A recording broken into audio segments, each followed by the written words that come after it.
Hi, I'm Zibby Owens, and you're listening to Moms Don't Have Time to Read Books. Today's episode has been sponsored by Serial Box. Serial Box delivers addictive book content in short listen or read installments designed to fit into today's fast-paced mobile lifestyle. Switch between listening and reading with a single click, picking up right where you left off. Learn more at serialbox.com, serialbox.com.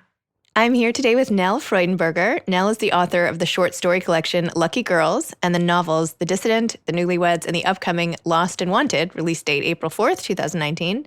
She is a recipient of the Guggenheim Fellowship, a Whiting Award, and a Cullman Fellowship from the New York Public Library. She was named one of the New Yorker's 20 under 40, which I can now give up on, ever attaining myself now that I'm 42.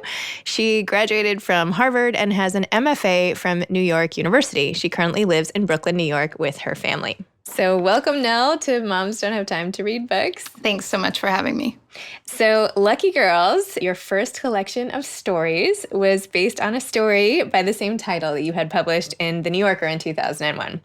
So I want to hear the story basically of how that happened. You were working at The New Yorker at the time. Go from there. I was working as an editorial assistant, and I'd come there from an MFA program at NYU. So I had some stories and I had a writing routine, and I would usually get up before work and do a little bit, not a lot. An hour and a half or 2 hours in the morning, and they had I think that's kind of a lot before work, but yeah. Okay, anyway, but we were young then. Yeah, that's true. That's true. It was that's easier true. to get up early, and publishing doesn't start at 8 in the morning.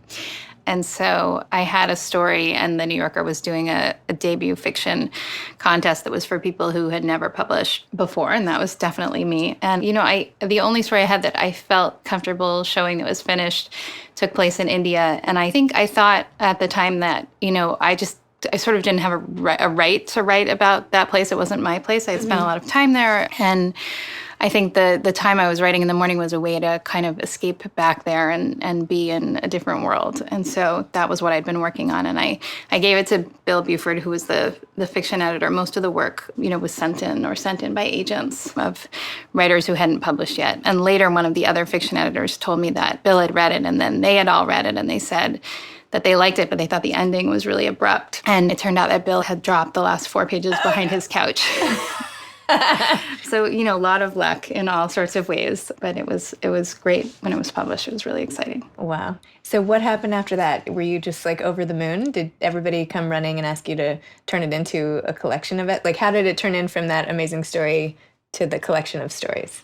Yeah, there were agents who were interested in it just because The New Yorker is that kind of platform. It wasn't an amazing, happy, I think it's sort of like you get what you've always wanted, and then it's really scary, and you feel kind of under a spotlight. And I remember it being kind of a tough time, just feeling really self-conscious and not sure that I could write a book of stories, that was like that one. I think I knew that was the best thing I had done so far, and that the old work that I had a novel that I had written in graduate school and some other stories, and I just knew that I would have to start over from the beginning, and it was scary to sign a contract for a book that, I didn't know if I could necessarily write.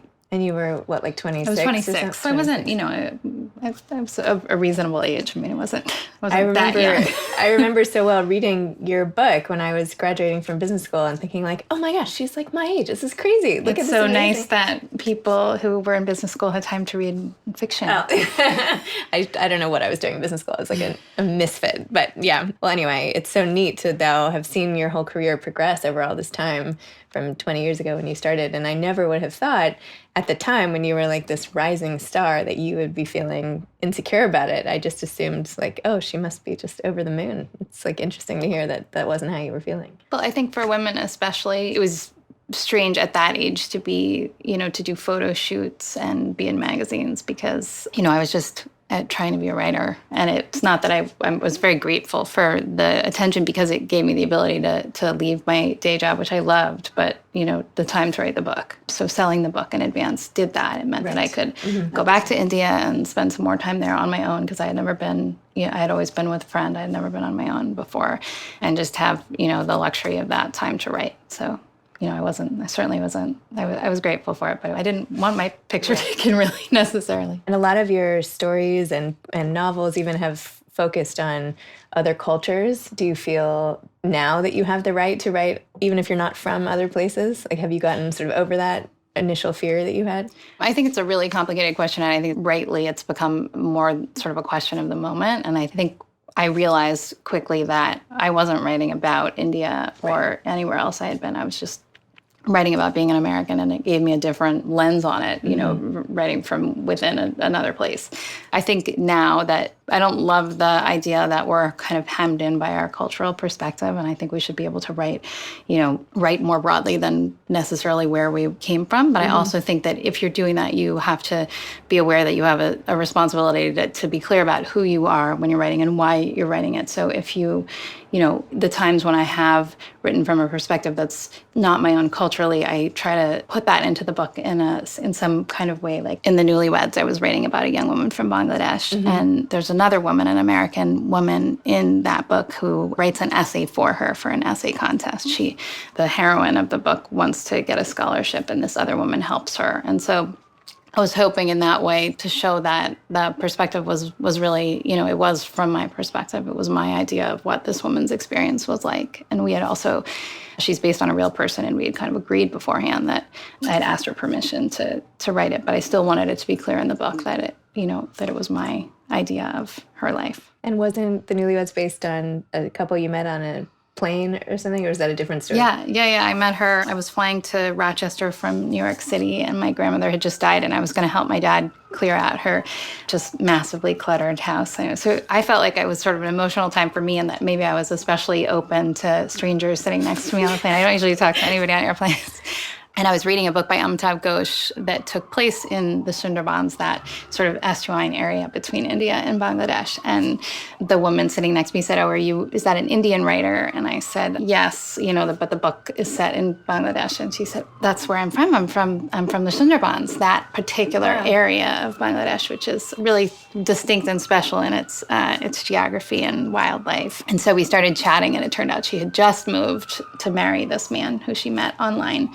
And they didn't know each other very well. They had spent 9 days together in Bangladesh before they decided to get married. And he had never left the United States before he took that trip. I mean, that's an unusual first trip abroad. Yeah. And she had never been out of her own country. And they were both on the plane. I chatted with her more, but I was just fascinated by the idea that they were ready to yoke their lives together in this way. And they are still married. They live in Florida. They have 2 I was kids. going to ask what happened to them. Yeah. Wow. And so we started corresponding over email, and it was amazing to me to watch not only her. I mean, she already spoke English, and she had almost taught herself. She's just very smart person. And to watch her English get better, but also to watch her perspective on the city, that her new adopted city, change. She was so over the moon about Rochester when she first got there. And she made me see things about it that I, as a kind of a snobby kid coming from New York City, I thought it was a kind of a backwater where my grandparents lived, and which is ridiculous because there's, it's an industrial city. It has all sorts of kind of classic American businesses there, Xerox and Gannett. Right, yeah. She was amazed, especially by the air quality. She talked about they had a lilac festival there, and she thought that was one of the most beautiful things she had seen.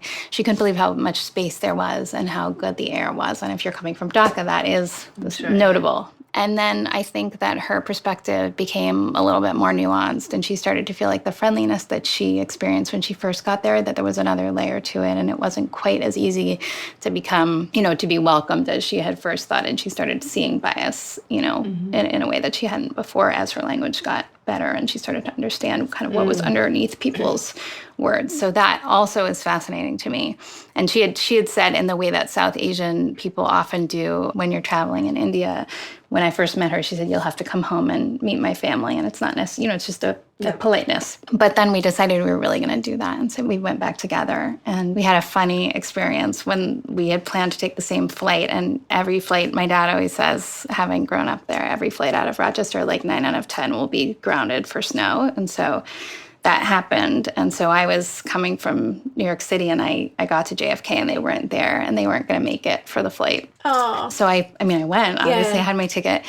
And when I got there, her parents were waiting for me at the airport, and they didn't speak English. And I went back with them to their apartment, and they, showed me to her room, and I slept in her bed that night with her parents in the apartment without her. And it was so strange because we already, Farah and I had already talked about how I was going to try to write this story, but to wake up in her childhood bedroom as I was trying to imagine, who she was at that age was really And then to kind of struggle to communicate with her parents was amazing. Wow. And then she arrived. She and her husband arrived a few days later, and we had a really wonderful trip together. Isn't it so weird that if you had just been reading a different book on that flight, none of that would have happened? I don't know if she would have chatted me up. She was definitely, in the market for a friend. Friends. And maybe it wasn't the book. We were kind of, we had things to offer each other. So how did you take that whole experience and turn it into a novel? Did you just sit down and start doing it? Did you have to outline the book? How did you translate it into fiction? I mean, I am so inefficient. I know I have a writing group in Brooklyn, and we were talking last night, and someone was talking about how they were outlining their book, and I thought, God, that is, if you can do that from the beginning, it must be so comforting, but it's just not the way I work at all. I just kind of have to figure out who the people are, and I do a lot of extra writing that, I always end up throwing away. And the plot kind of comes in a secondary way that I think is slow, but I'm not sure how else to do it. So you base it more on the characters and then see what happens. I start with I just have to find kind of the voice of the book, and then, things start happening, but it's slow. So then you moved on from The Newlyweds. No, The Dissident was before The Newlyweds. I wrote The Dissident and then The Newlyweds. Right? And what inspired that novel? The Dissident. I grew up in sort of partly here and then in LA. When I was 10, we moved to LA. And so it was inspired by a Chinese artist who came to visit our high school and was teaching us. He had kind of a residency in our high school, and he was teaching us brush painting, traditional brush painting. And I loved I kept going back for his little informal classes, and I really liked learning that. And I'd spent some time with the Met in the C.C. Wang wing, and I was interested in the idea of copying and originality, the idea that originality was so important in Western art, and that in China it was a different method, where at least in traditional Chinese art there was a lot of copying and learning from kind of a teacher. And I wanted to explore that. And so I had the idea of a man like him coming to Los Angeles and staying with this wealthy family. And my best friend in elementary school was from a really kind of glamorous Chinese family. And they had this house in Beverly Hills that was just, I told my mom when I first went to play there, I felt like I would just pretend that I was a princess when I was there. And so that house was really impressed in my memory. And I thought I would set it in that house and write about this man. And my husband and I went before we were married and interviewed some of the artists who were part of the Beijing East Village. And so their work also kind of influenced who the character became. Awesome. So you did The Dissident and then The Newlyweds, and now Lost and Wanted. So how long has it been between these books? Have you been working on this book the whole time, or how long has this book been in the works? It's been a while. I think I sold this book in 2013, but it really was a different book at that time. I wrote a whole draft that I ended up getting rid of. And then, this book this book probably took about 2 years, but there were, 3 years before that of writing around. And I was stunned as I was reading it. I was like, how does she know this much about physics and all the science? And did you study all that? There was so much detail and texture to all of that information. Well, there might be too much detail for some people. No. I didn't mean, I didn't mean it that way. I'm sorry. I didn't mean. I just meant I worried that I got sort of too dorkily immersed in the science. But the thing that made me throw away the old draft and start this one was that I really wanted the narrator to be a physicist. And when I had written the other draft, I made her a writer, and it was too close. I did want to write something that was set in the United States, and it was a little bit closer to my experience, and that included the experience of being a mother. Yeah. But when I was writing about her as a writer, it just was so boring to me, and I think the character was boring. And there was a physicist in the book, but I, had safely made it a man who was a secondary character, so I wouldn't have to understand the physics. And then I thought to myself, it's always worked better when an idea seems like something that I couldn't do, that seems kind of too hard. And maybe I should try. And so I got in touch with an astrophysicist who I had known in college, and I said, I want to start at the beginning. I don't have a science background. Can you just recommend a very basic college textbook like Physics for Poets, And he sent me one. And then from there, the wonderful thing about learning about physics is that there are so many people whose hobby is reading about it, that there are so many books for a general audience, and some of the best physicists in the world write for regular people. And so discovering that, and then discovering the online archive of physics papers that are published in journals, all of that is accessible, and you don't even need an account or a password. I mean, it's one of the most open places on the internet that I've ever found, and it was really exciting to see that. Once I'd done a little bit of the background reading, I could never understand the math that goes with it. But one physicist said to me, we don't read the math either unless we think it's wrong. And that was very encouraging, the idea that you could take something away. Not what a scientist would take away, but something from these papers. And then I met some amazing people at Columbia and MIT who took me on tours of their labs. I was especially interested in LIGO and the gravitational wave detection project. And so it was incredible to walk through those places with the people who were working there. And physicists are fabulous to talk to. They just are, everyone I met was just obsessed with their work and loved trying to make it clear for an outsider. So actually, Mr. Pepiot, my physics teacher in high school, was one of my favorite teachers of all time. So maybe there's something to that. Yeah, I think that's my one data point on physics, basically. But yeah. Yeah, I took a physics class in high school where it was an all-girls school in LA, and we took I remember taking, it wasn't really physics, it was called physical science. So it was like a mashup with chemistry. And the one thing I remember is taking the pH of our different shampoos and comparing them. I mean, it was pretty basic, and this was exciting for me. Well, I didn't mean to imply there was too much physics, but I did feel a little bit smarter. There may be too much physics. No, I felt like smarter reading it. I was like, wow, now I'm actually like learning other stuff. It's like a side benefit. Like I get this great story, but I feel a little bit, more. Yeah, I mean, same with writing it. It's exciting to feel it. If you're going to spend 5 years working on a book, it's really nice to learn something. Yeah, at the same time. That's funny. And did you base it on the friendship between Charlie and, now of course I'm blanking on her name. Of Helen and Charlie. Yes, Helen and Charlie. Was that based on a friendship that you had, or that I still have? Luckily, the woman, Charlie is really a cool bunch of people together. But I had a really close friend in college who I'm still friends with, but she lives somewhere else, and it's just hard to keep in touch. And I thought when I was starting to write this book that for years romantic relationships seemed important, and there was always kind of a romance in the books, and that feeling of loss, especially, the love ending was important, especially for the first book of stories. And I thought if I could write that about romantic relationships, why would it be any less kind of powerful to write it about a friend who I felt, in a certain way I had lost. And at that point, in this point in my life, that loss was resonating more than, old boyfriends I had forgotten about, Yeah. It's funny. One of the things I really liked, I've had, as I'm sure all of us now that we're, in our 40s, have lost a lot of people right along the way. And whenever the loss happens, you stop and reflect on the whole relationship. And I feel like depending on where you are at the time of the loss, it makes you feel like, well, am I allowed to be this sad? We were super close, but right now we're not. Right now she lives across the country, or right now I'm so in my kid world or whatever. Yeah. That it's is it okay? And I feel like there was a lot of that in this book. Well, we kind of lost touch, or do they really want me to speak? Right. And when you actually, when someone dies and you realize that there was this time that you had, that you could have, I think at this point we've all lost a friend, in a more permanent way. And you realize, God, there were all those nights, what was I doing when I could have been out with him or her, and now that it seems incredible at this age when suddenly someone's life was cut short. So there was that too, just trying to write about grief. And someone just asked me yesterday, one of those, what would you tell yourself if you were younger? And I was like, honestly, I would have said, go spend more time with all those people, because you just don't know. Spend time with people you love more, because you just never know. Right. Not to sound trite or whatever. But anyway, I thought that was one of the things I really enjoyed in this particular book. And the way you just made Charlie, come so alive in so many ways, but just off the page. I feel like she could walk in here and I would be like, oh, I know that's you. That's nice. I hope that's the goal, right, with fiction. For sure.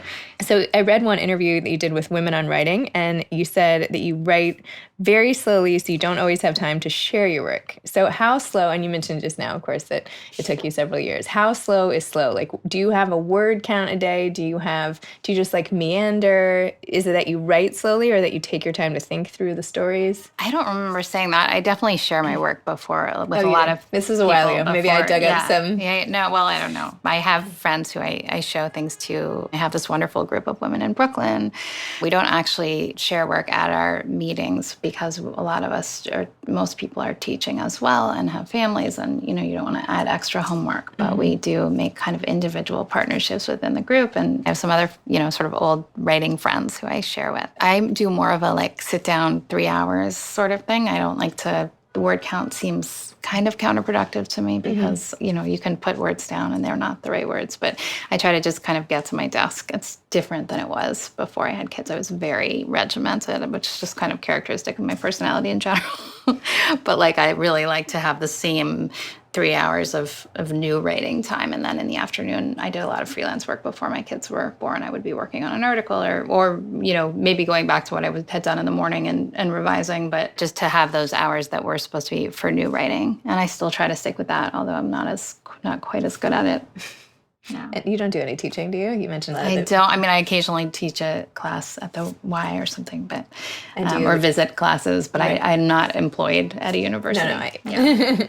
And do you do some freelancing now, or? Yeah, I do a little bit. I mean, sometimes an essay or a book review or something. That's awesome.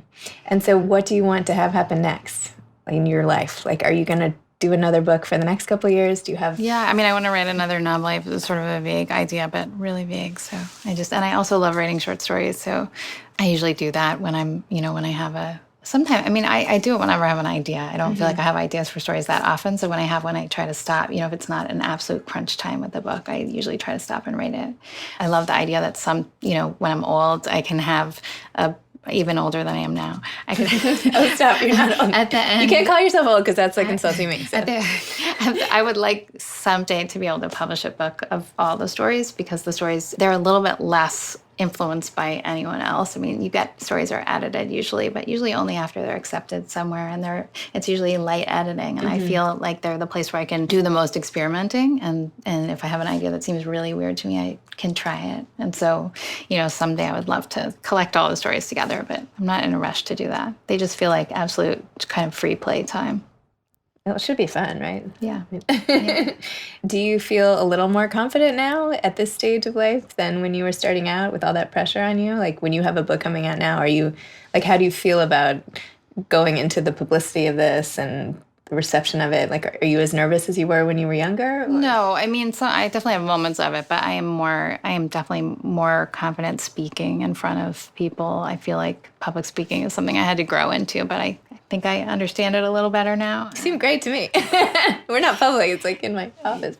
Yeah, this is easier. Yeah, I mean, I'm grateful when people read the book, and I'm happy to visit book clubs and, go to a bookstore where people, want to come listen. I think it's nice a lot of times when you can have a conversation instead of just stand up there and read. I think a lot of people like that more. And bookstores are more open to all different kinds of formats now. So it has gotten easier. I'm going to one tonight with 4 people talking for the launch of a book. Nice. In Brooklyn, actually. Okay. Anyway, but I agree. Those are really fun to watch. Yeah. I think there should be a way for people who can't end up going to the book events to see all that great content. I feel like it should be no, absolutely. I always talk to, Julie Oranger and I started this group in Brooklyn, and we met because we were doing an event in Phoenix with our first books. Her husband was also there. He had his book out at that time, and then there was another writer, and it was in a bar, but it was outside, and it was near the airport, and so there was planes flying overhead, and we were like, oh my God, how's this going to work? It was actually a fabulous event because they were serving beer. I mean, it's so simple, but it needs to feel